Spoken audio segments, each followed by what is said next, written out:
মাত্র দুটি উপকরণ দিয়ে খুবই মজার একটি পিঠা তৈরি করে নিলাম। পিঠাটা তৈরি করা যেমন সহজ, খেতেও কিন্তু অসম্ভব মজার। পিঠাটা তৈরি করার জন্য প্রথমেই আমি নিয়েছি 1.5 কাপ আটা। এখানে আপনারা ময়দাও ব্যবহার করতে পারেন। এরপর আটাতে দিয়েছি স্বাদমতো লবণ এবং 2 চামচ সয়াবিন তেল এবং লবণটা আটার সাথে আগে ভালোভাবে মিশিয়ে নেব। মিশিয়ে নেওয়া হলে এখানে কুসুম গরম পানি দিয়ে আমি একটা ডো তৈরি করে নেব। ডোটা তৈরি করে নেওয়া হয়ে গেছে। এখন 5 মিনিট ঢেকে রেখে দেব। এরপর চুলায় একটা কড়াই বসিয়ে দিয়েছি। কড়াইয়ে দিয়েছি 1/2 কাপ চিনি এবং 1 কাপ পানি দিয়ে শিরা তৈরি করে নেব। এরপর এখানে দেব কয়েক ফোঁটা লেবুর রস দিয়ে আবারও একটু জাল করে নেব। এরকম ঘন হয়ে আসলে শিরাটা নামিয়ে নেব। এরপর ডোটাকে আমি সমান ভাগে ভাগ করে নেব, ছোট ছোট করে লেচি কেটে নেব। এরপর আমি একটা পাতলা করে রুটি বেলে নেব। যতটা পাতলা করা যায় রুটিটা পাতলা করে বেলতে হবে। এখন একটু ময়দা ছিটিয়ে আমি রুটিটা পাতলা করে বেলে নেব। রুটিটা পাতলা করে বেলে নিয়েছি। এখন 4 সাইডে সমান করে কেটে নেব। রুটিটা 4 সাইডে কেটে নিয়ে মাঝখান দিয়ে চিকন চিকন করে কেটে নেব। যতটা চিকন করে কেটে নেওয়া যায় কেটে নেবেন। এরপর আমি 2 সাইডে ভাঁজ করে নেব। ভাঁজ করে পিঠাগুলো তৈরি করে নেব। আপনারা একবার দেখলেই বুঝতে পারবেন পিঠাগুলো তৈরি করা কিন্তু খুবই সহজ। খেতে যে কী পরিমাণ মজা হয় একবার তৈরি করে না খেলে বুঝতে পারবেন না।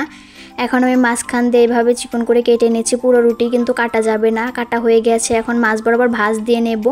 এরপর একটু 2 সাইডে পানি ভরিয়ে এক সাইড উল্টে পাল্টে এভাবে ভাঁজ করে নেব। দেখলেই বুঝতে পারবেন আমি কিভাবে ভাঁজ করে নিয়েছি। বলে বোঝানো সম্ভব না, আপনাদেরকে দেখেই বুঝে নিতে হবে আমি কিভাবে পিঠাটা তৈরি করে নিয়েছি। আমার একটা পিঠা তৈরি করে নেওয়া কিন্তু হয়ে গেল। এভাবেই আমি সবগুলো পিঠা তৈরি করে নেব। এখন পিঠার উপরে আমি একটু ময়দা ছিটিয়ে দেব যেন একটার সাথে একটা লেগে না যায়। এখন ময়দা ছিটিয়ে একটা পিঠা রেখে দেব। এভাবেই আমি সবগুলো পিঠা এখন তৈরি করে নেব। পিঠাগুলো দেখতেও কিন্তু খুবই সুন্দর হয়। এখন আমি সবগুলো তৈরি করে নেব। সবগুলো পিঠাই আমি তৈরি করে নিয়েছি। এখন পিঠাগুলোকে আমি তেলে ভেজে নেব। এজন্য চুলায় একটা প্যান বসিয়ে দিয়েছি। প্যানে পরিমাণ মতো সয়াবিন তেল দিয়েছি। তেলটা গরম হয়ে আসলে একে একে আমি সবগুলো পিঠাই দিয়ে দিব। পিঠাগুলো কিন্তু অল্প আঁচে মুচমুচে করে ভাজতে হবে। একটু সময় নিয়ে পিঠাগুলো ভেজে নিতে হবে। পিঠাগুলো এক সাইড ভাজা হয়ে গেছে। এখন উল্টিয়ে দিয়ে আর এক সাইড ভেজে নেব। এভাবে পিঠাগুলো আমি মুচমুচে করে ভেজে নেব।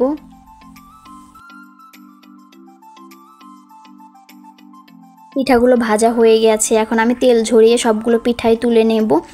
এরপর আমি যে শিরাটা তৈরি করে রেখেছিলাম শিরার ভিতরে পিঠাগুলো দিয়ে দেব। দিয়ে 20 সেকেন্ডের মতো রেখে দেব।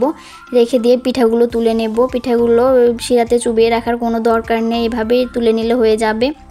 পিঠাগুলো দেখতে কিন্তু খুবই সুন্দর হয়েছে, খেতে তো অসম্ভব মজার হয়েছে। আমি 3টা পিঠা তুলে নিয়েছি। এরপরে আমি আরও পিঠাগুলো দিয়ে এভাবে শিরা দিয়ে মাখিয়ে নেব। ঝটপট পিঠাগুলো তৈরি করা হয়ে গেল। দেখতে যেমন লোভনীয় হয়েছে, খেতে এর থেকে বেশি মজার হয়েছে। উপকরণ বেশি লাগে না, ঘরে থাকা 2টো উপকরণ দিয়ে ঝটপট করে এই পিঠাটা তৈরি করে নিতে পারবেন।